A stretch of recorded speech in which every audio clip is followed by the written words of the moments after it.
Listening Test 2, Section 1.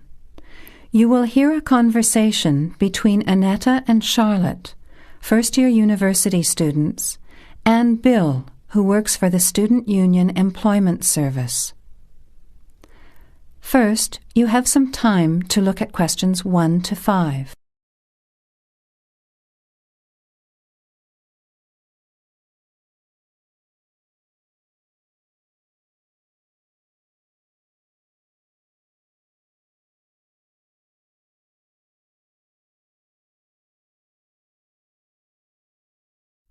Notice that an example has been done for you. This time only, the conversation relating to the example will be played first. Hi Bill, this is my friend Charlotte. She's doing first year science too. The student is in first year science, so you write science on the form. Now, let's begin. Answer the questions as you listen. You will not hear the recording a second time.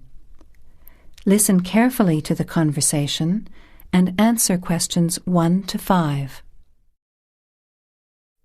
Hi Bill, this is my friend Charlotte. She's doing first year science too. Pleased to meet you, Charlotte. Annetta told me you want some part-time work. Now, I just have to complete your details on the computer. What's your surname? Johnston. With an E? Yes, Johnstone.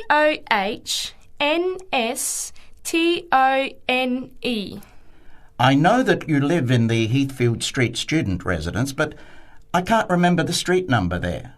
It's 126. 126. Good. And the phone number? Well, actually, I never give people that number because sometimes nobody answers or they forget to pass on the messages. So, I bought a mobile phone yesterday, but I can't remember the number. I think it's 0414 847 748. I'll just check. No, sorry, not 748. It's 749. 0414 847 749? Yes, that's right. I must try and remember it. And what sort of work are you looking for? Well, anything really, I suppose, though it depends when it is. I'd rather work during the day, if that's possible. How many hours a week were you thinking of? Oh, I'm not sure. Maybe about 10.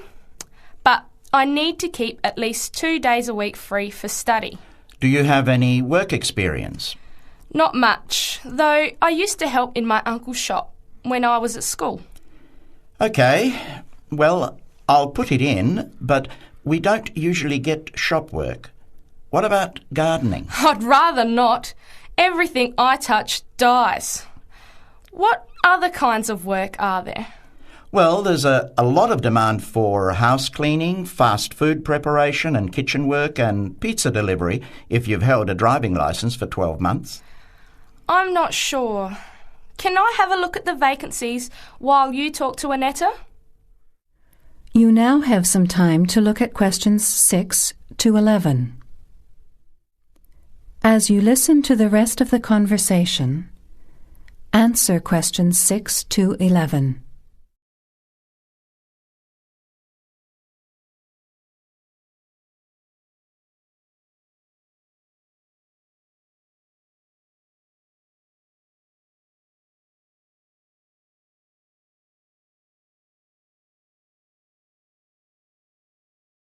Bill, I'd like to change my job. You're at the Hamburger Express on the High Street, aren't you? What's the problem? Well, I never know what hours I'm going to work. I start at 7 p.m. and I'm supposed to finish at 11 p.m, but sometimes they keep me until 2 or 3 a.m. Yes, that is a bit late if you have to make a 9 a.m. lecture the next day. And the other thing is the pay. They're supposed to pay me on Thursdays, but they never pay me on the correct day, often not until Friday or Saturday.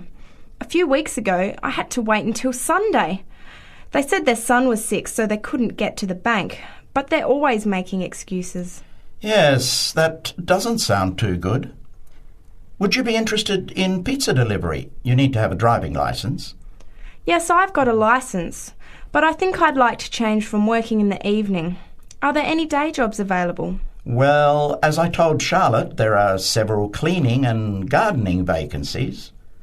And this childcare job that just came in this morning. Do you like children? Yes, I do actually. What's the job? Let's have a look. Collect the boy aged 4 from kindergarten at 3 p.m. Pick up the other 2 girls who are aged 6 and 9 from the primary school at 3:15. You take them home and look after them. The parents will be home by 7. That sounds quite good. What about the pay? It's the same as you're earning now, 4 hours a day, Monday to Friday, so 20 hours a week. You need to contact Mrs. Alicia Thompson. Her phone number is 91045629 and she lives in Springfield. I've never been to Springfield. I hope I don't get lost. Don't worry. It sounds quite straightforward. Let's have a look at the street directory. The Thompsons live here in Tulip Street, number 252. So you catch the 631 bus, get off here next to the post office in Daisy Terrace.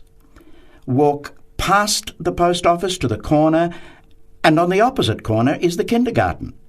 Then walk down Daffodil Place and cross over to the primary school. Then keep going down Daffodil Place to the corner and turn right into Tulip Street. That is the end of section 1. You have half a minute to check your answers.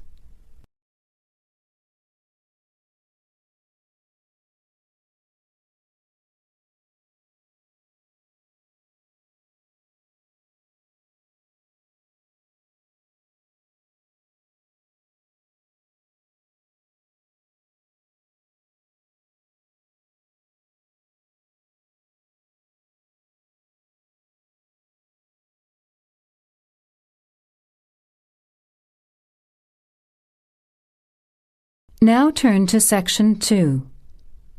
Section 2. You will hear the Overseas Student Officer talking to some new students about the arrangements for an excursion to Ironbridge. Before you hear the talk, you have some time to look at questions 12 to 16.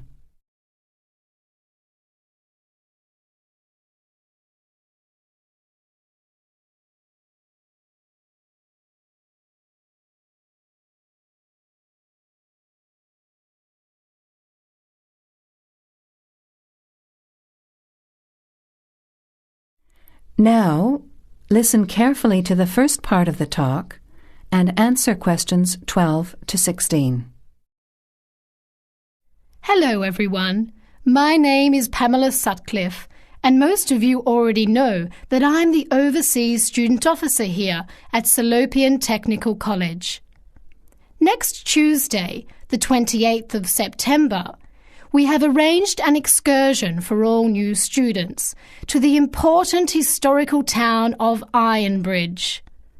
We are hoping you'll all come, because not only is the history of Ironbridge very important and interesting, but also an excursion like this is a relaxed and fun way to get to know each other. Ironbridge is about 55 kilometres from here, and we'll be travelling by the college bus, which holds 40 people. If there are more than that, we'll bring a couple of staff cars as well, though I might ask you to indicate on the list if you have a car and would be willing to take a couple of passengers. The list I'm referring to is up there on the student notice board, and if you would like to come on Tuesday, would you please add your name as soon as possible? By the way, could you please print your name clearly? I know some people have wonderful signatures, but often I'm afraid I can't read them, which can cause problems. So if we need extra transport and you could bring your car, can you tick the car column next to your name? Could you also add your student number and your telephone number, just in case there are any last-minute changes and we have to contact you? The other information I need to give you is about lunch.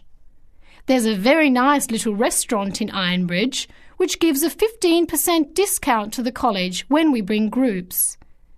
That means lunch is only about £4, and they do good vegetarian meals too, so it's usually no problem for those of you on special diets.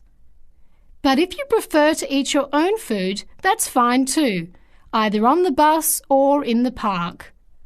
But I'd encourage you to try the restaurant. Now, talking of costs, I should tell you that the bus will only cost you £10, and if you bring your car, we'll pay for the petrol, so you get a free trip in return for driving there.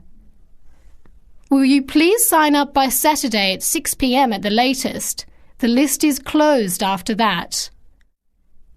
We will depart at 9:30 a.m. sharp on Tuesday morning, so please make sure that you arrive at least 15 minutes before so that you can find a seat and get settled on the bus.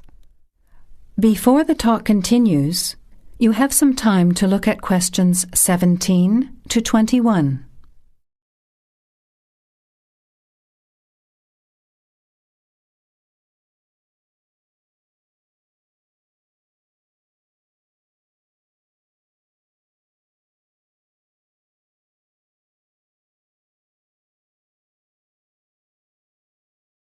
Now, as the talk continues, answer questions 17 to 21. The college bus garage is behind the engineering workshop. It's quite easy to find. If you come here to the Student Union building, then walk east down the avenue until you get to the childcare centre on your left, and then turn left and walk past the sports centre and the tennis courts, which are both on your left. Cross over Central Square, and opposite you is the engineering workshop. Walk around the back and you'll see the bus.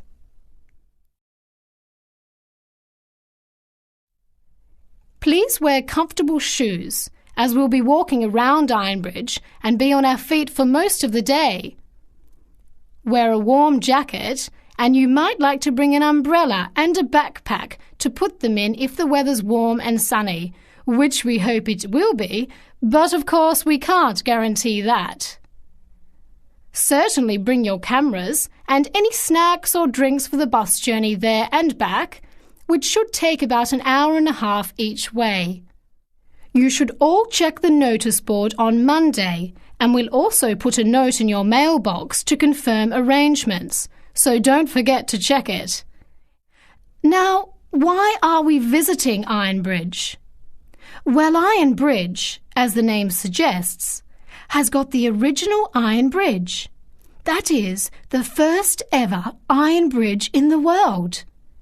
It was the birthplace of the Industrial Revolution, and for 40 years it led the world, as Britain changed from an agricultural society into an industrial one.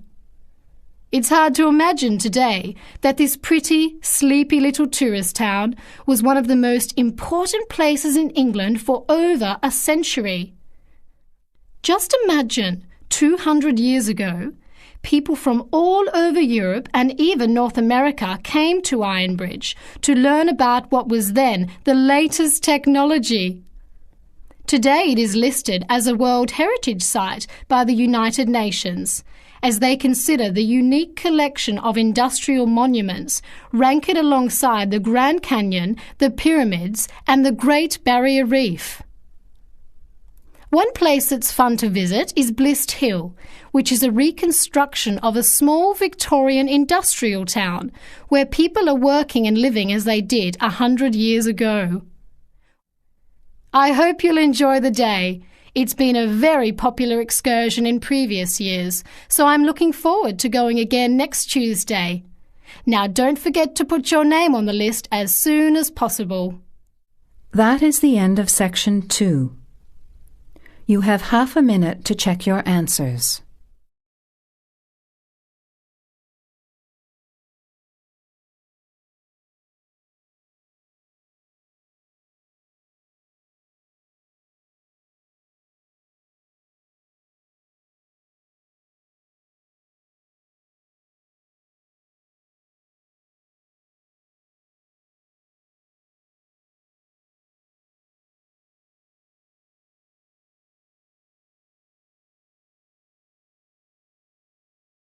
Now turn to Section 3. Section 3. You will hear a group of students, Henry, Joe, Nancy, and Gordon, discussing changes to their work experience placement arrangements. Before you hear the conversation, you have some time to look at questions 22 to 26. The first two student arrangements have been done for you as examples.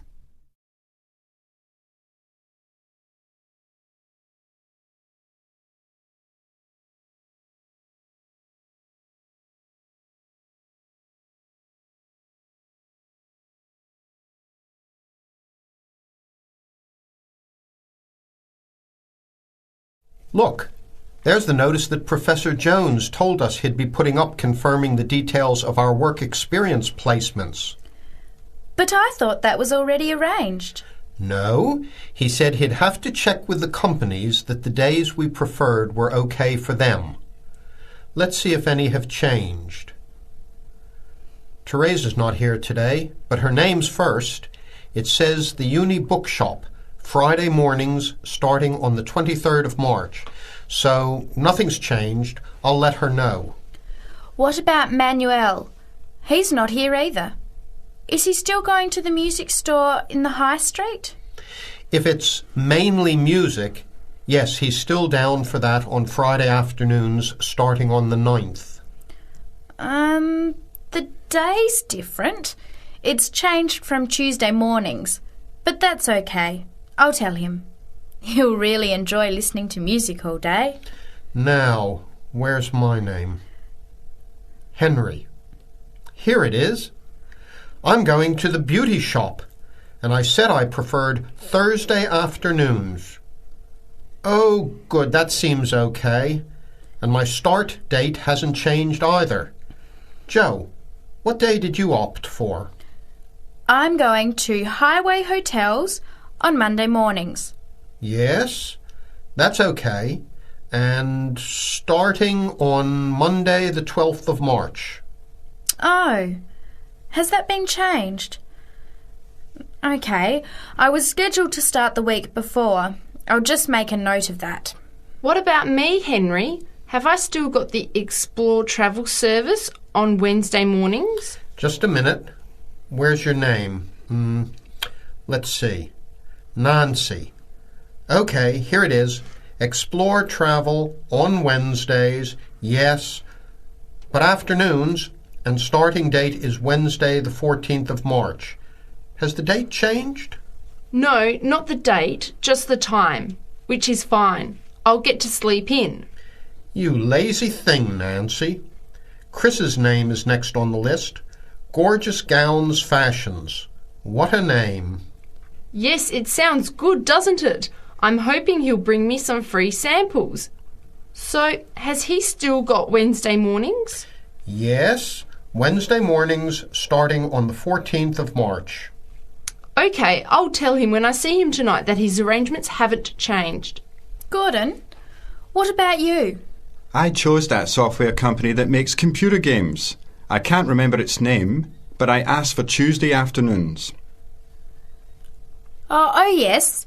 Here it is. Games to go on Wednesday mornings. There's a note here saying they have their weekly staff meetings on Tuesday afternoons, so that wouldn't be much use to you.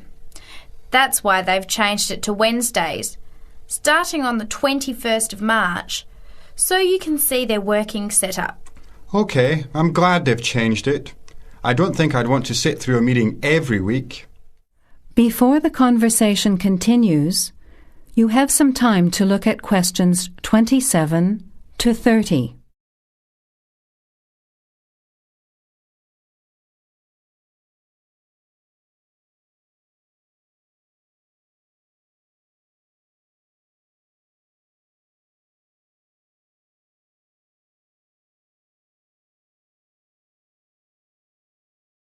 Now, as the conversation continues, answer questions 27 to 30. Can someone remind me what time we have to get to our placement in the afternoons? It says here, mornings start at 9 a.m.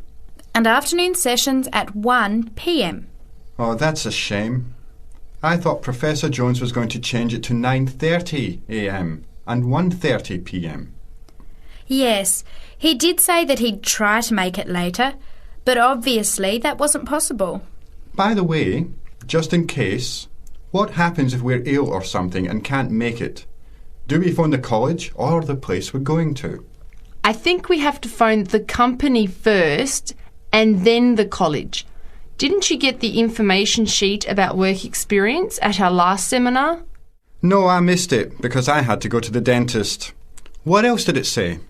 Well, we have to do a total of 24 hours altogether. So if we miss one of the arranged sessions, we have to organise another time to make up the hours.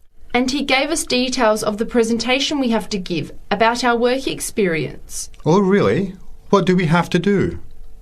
In week 10, we each have to give a presentation to the class about the company we've been with. It's 30% of our final mark for this subject, so it's going to be a lot of work. Yes, he's expecting us to do a lot of research while we're there so that we can outline the history of the company, its management structure, number of employees, other branches, etc. And he said we should use lots of visuals such as diagrams and flowcharts during the presentation. Yes, and we should also include what we did each week, the different departments of the company or positions that we observed, and try to relate what we saw to our studies so far. He gave examples like management style, accounting systems, information technology, and so on. You were right. It sounds like lots of work. That is the end of section 3.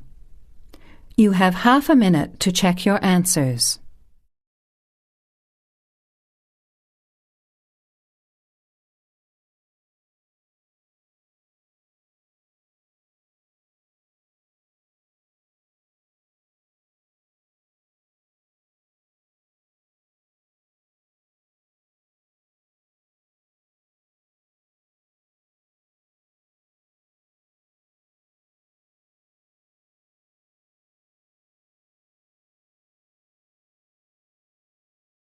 Now turn to Section 4. Section 4. You will hear a talk from a member of the Conservation Society talking about green cleaning. First, you have some time to look at questions 31 to 34.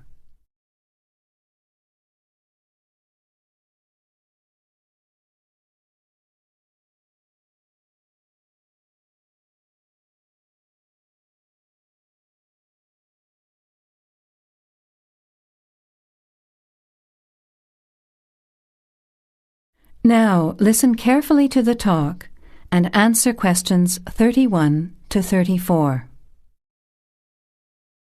Good morning, everyone. It's a pleasure to be here as a representative of the Conservation Society to talk to you about green cleaning. In other words, about ways you can help to save the environment at the same time as saving money.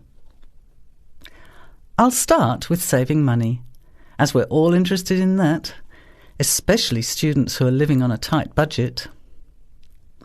Probably none of you has sat down and calculated how much you spend on cleaning products each year, everything from dishwashing detergent, window cleaners and so on, through to shampoos and conditioners for your hair, and then those disasters, products to get stains out of carpets or to rescue burnt saucepans.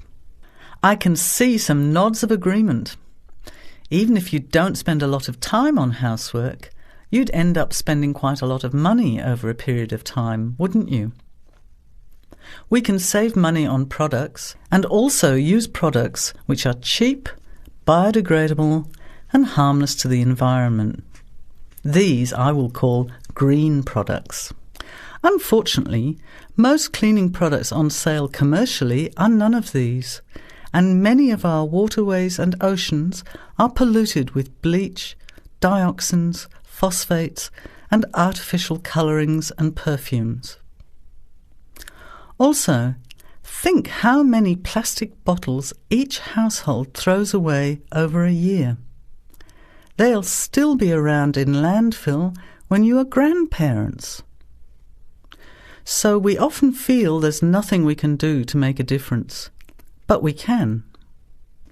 The actual recipes are on handouts you can take at the end of the talk. The sorts of ingredients I'm referring to are things like bicarbonate of soda, eucalyptus oil, ammonia, vinegar, lemons, pure soap. Lastly, many people find they are allergic to modern products. So for all you asthma sufferers, keep listening. Nothing in these recipes should cause you any problems. An end to itching and wheezing. Now you have some time to look at questions 35 to 40.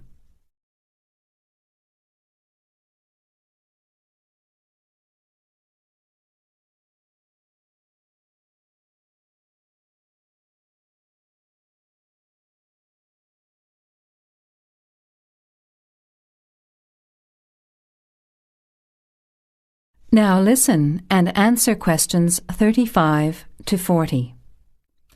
So, let's start with spills and stains. Soda water is wonderful as an immediate stain remover. Mop up the excess spill. Don't rub, but apply soda water immediately. It's great for tea, coffee, wine, beer and milk. As is salt or bicarbonate of soda, which will absorb the stain. Then vacuum when dry and shampoo if necessary. While we're talking about disasters, let's quickly look at some others that can be avoided. Bicarbonate of soda is wonderful for removing smells, especially in the fridge. An open box in the fridge will eliminate smells for up to 3 months. And those terrible burnt saucepans, either sprinkle with our good friend bicarb again and leave it to stand, or cover with vinegar and a layer of cooking salt. Bring it to the boil and simmer for 10 minutes, then wash when cool. Much cheaper than a new saucepan. Then there are heat rings on wooden furniture. Simply rub with a mixture of salt and olive oil, or for scratched furniture, use olive oil and vinegar. Now, let's look at general cleaning. First, the floors. If your floor covering is made of slate, cork or ceramic tiles or lino, it probably only needs a mop or a scrub with vinegar in a bucket of water. Carpets can be shampooed using a combination of pure soap, washing soda, cloudy ammonia and some boiling water. You put a small amount of this mixture onto the mark on the carpet, rub with a cloth until it lathers, and then wipe off the excess. A smelly carpet can be deodorized by sprinkling bicarbonate of soda on the surface, leaving overnight, and vacuuming off the next day. Cleaning in the kitchen, bathroom and toilet is the next section. That is the end of section 4. You now have half a minute to check your answers.